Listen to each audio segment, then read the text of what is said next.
Hi friends, മധുരം കഴിക്കുന്നത് നമുക്ക് എല്ലാവർക്കും ഇഷ്ടമാണല്ലേ. പ്രായഭേദമന്യേ ഇഷ്ടമാണ്.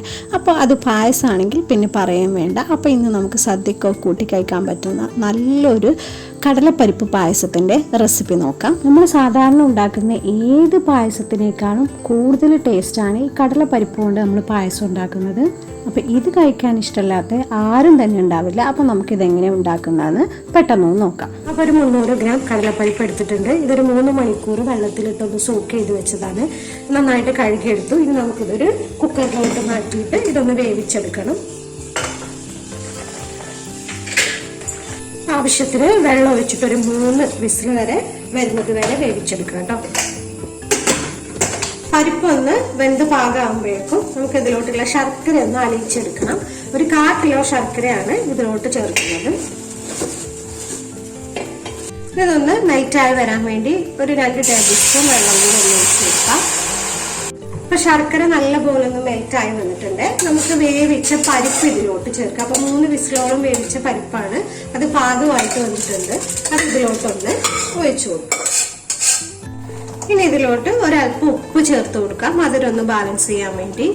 ചെറിയ ജീരകം ഏലക്കായും കൂടെ പൊടിച്ചെടുത്തതാണ്. ഒരു 2 ടേബിൾ സ്പൂൺ ചേർത്ത് കൊടുക്കാം.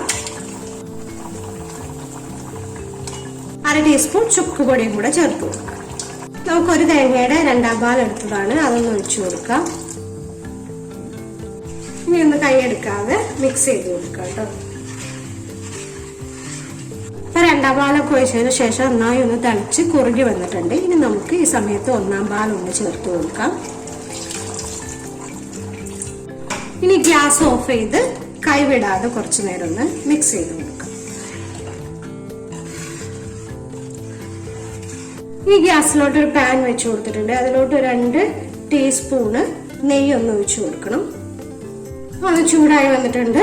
നമുക്ക് 2 പിടി തേങ്ങാക്കൊത്ത് ഇട്ട് കൊടുക്കാം കേട്ടോ. ഞാൻ കുറച്ചധികം തേങ്ങാക്കൊത്ത് ചേർക്കുന്നുണ്ട്. നമ്മുടെ ഇഷ്ടത്തിനനുസരിച്ച് ചേർത്ത് കൊടുക്കാം.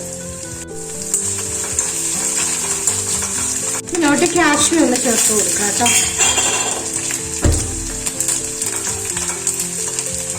ഇപ്പൊ 2 ഒരുപോലെ ഒന്ന് ഫ്രൈ ആയി വന്നിട്ടുണ്ട്. ഇനി നമുക്ക് പായസത്തിലോട്ട് ഒഴിച്ചു കൊടുക്കാം.